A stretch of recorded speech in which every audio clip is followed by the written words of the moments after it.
A new day has come to our town, a community neither large nor small, simply neighborhoods where people live, work together, and do things for each other.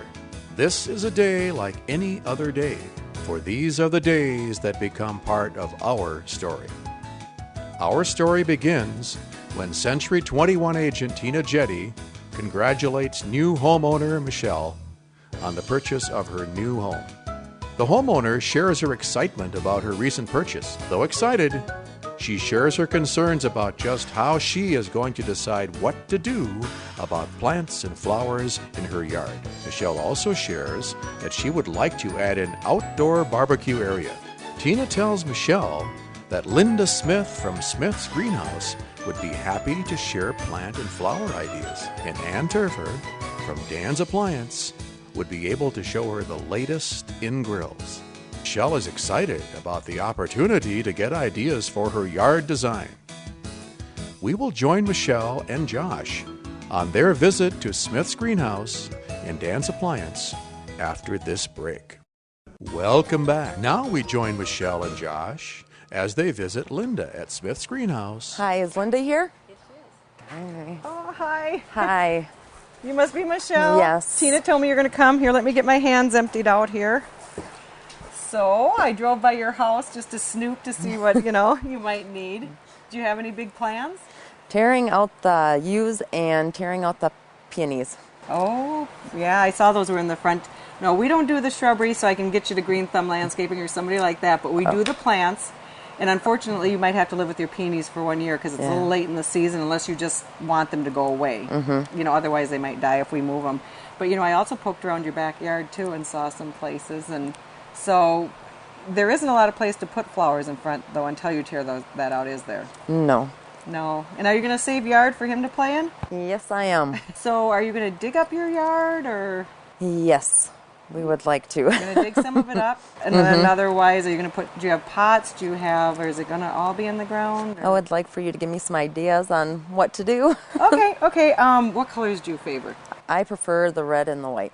Okay, well, we're going to start. You can start by looking in here and just tell me if there's anything that you like. Mm-hmm. But then I'm going to show you some pots and some things that you can do until maybe you get the shrubs out, and then you could even transfer them in the ground or something. Okay. Hey, Michelle, we were talking about digging up your yard, or you were talking about doing that. So I don't know, do you have a lot of time to get all that done right away? Or? No, I don't. And without the shrubs and knowing what you're going to do, I've got an idea for you that might kind of help you. And it just depends on what you want to spend, so you can tell me if we're getting crazy or what. But I know you love that hanging basket. We can do a companion planting, and then this is something you can move around later. Is that something that I can lift? Yeah, it will be, because it's really not that heavy now. And I have a product that goes in here that's called an Upsa-Daisy. There's like a whole rack. It shows you of all the different sizes. And you find the right size for the container, and you stick it inside of there, and you don't have that much soil. And I think between you and Josh, you'd be able to lift these. Mm-hmm. So you could either, once you get these home empty, then you'd put the soil in too. But a trick that I have to make my yard look perfect, really, because I work so hard, and they say the plumbers never get their plumbing done. I never get my flowers done. So we're going to take that hanging basket. Josh, what happened to that hanging basket? Could you go get it? I'll show your mom something real quick, a sneaky thing that I do. There we go. And then I'll take you down below and I'll show you. But, yep, he's got it. All you have to do is take that hanging basket out of the hanging basket pot, plant it in here, and the root system's already so well established that within weeks this is going to be just boom and be fantastic. And so, then this way, too, if you do put it in front where the shrubs are to kind of hide them, maybe when they get torn out, then you can move them back to your deck, because you've got a fantastic deck. So, Michelle, this plant I'm here picking at, I can't see a flower without picking at it. But this is an example of how big, how fast, these plants can get. And I'm showing you, some higher-ended plants, like with the hanging baskets. But once, because I was hoping maybe you just put some things out so you can enjoy the spring until you start ripping into things. Mm-hmm. And it's good to maybe plan ahead. You might want to get some flowers, like Josh is smart. He's been out snooping. We've got 6 packs. They come, there's 6 plants in here. And this is so much more economical than what, we've been doing. But have you been in greenhouses much or shot much? No, I have not.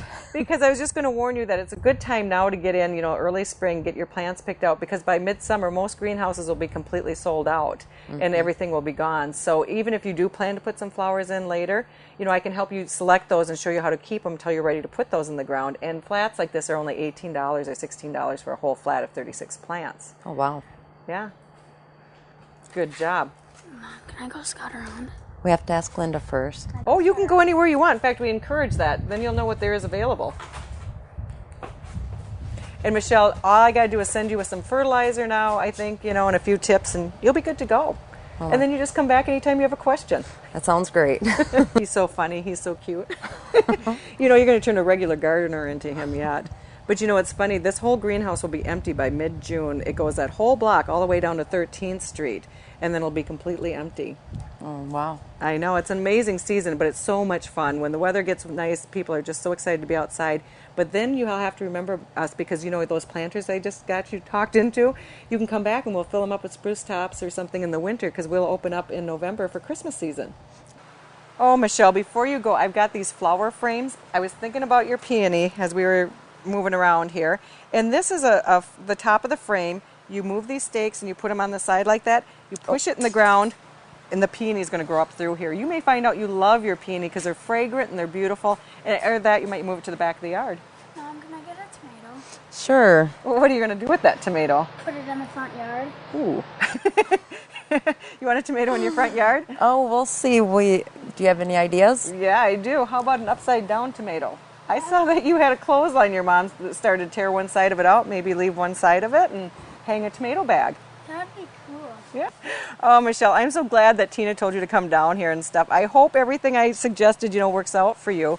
And next time you come, I'll introduce you to my husband because if you have questions about watering or whatever, then we'll definitely get a hold of him on that. And if you have questions about where to put the plants as far as light go, make sure you come back and talk to me about that too. Mm-hmm. Well, I want to thank you for all your help. Oh, that's what I do.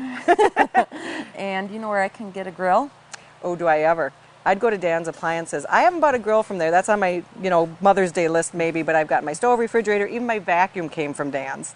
So. Mom, I got all this stuff. Wow. Oh, you're loaded, except you've got your tomato in a bag, so. Thank you. There you go, you're set. Hi, I'm Ann, and you are? Michelle. Hi, Michelle. I heard Linda sent you in to look at some grills. Yes, she did. Okay. Do you prefer a gas grill, or do you like to do the charcoal grilling? I prefer the charcoal. Okay. Well, we have one I think that you would really like. It's called a Big Green Egg, and it can be on your patio. Is that where you're putting it? Yes. Well. Okay. So when it goes on your patio, you can do this a couple different ways. You could have the nice table with it here, or you can have it in a nest, what they call the little stands down here. So this kind of allows you to put the food and some of your utensils on the side. This, if you got the side ones here, then you can also put food on there and your utensils. And then when you open this up, you have the tray here for your meat. And what goes in there is the lump charcoal like this. So I have big bags of that. And you just dump it down in here and make sure that it's up to that level. And then there are some fire starters that you can put in here that make it very easy to light the fire with that. So once it gets going, and it'll take about 10-15 minutes for your charcoal to really get going where you can start grilling on it, then you'll put this back in and you can lay your meat down on there. And then you control the heat on this with your dampers. So you have a damper at the top. You also have a damper down here at the bottom. So you can do anything from grilling at a high temperature with this or controlling it down to a lower temperature so that you can smoke meat if you like to do that. So steaks, hamburgers, pork chops can all be done on here. You do have a temperature on here too that will show you what the temperature is here. So it's very easy to control with your dampers here and here. So once it's done, you just lift it up, take your meat out. And then with this one, you can shut it totally down. So you just shut all your dampers off, shut this one down totally, and then your charcoal actually goes out. So you can reuse it the next time that you want to do the grilling. So it's very energy efficient that way with your charcoal. And then once it's done, this comes off. You want to set that off and then put your rainproof top on there so that no rain falls in there and this will not rust for you.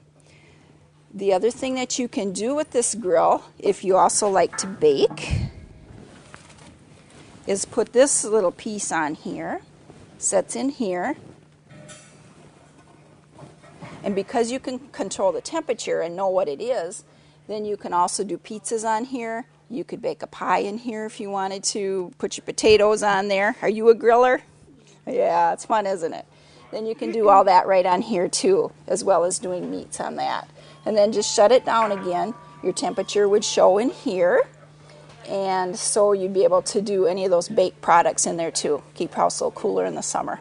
Michelle is excited about the advice she has received and is looking forward to beginning her project. We will look forward to seeing the finished project next time on Yards by Design.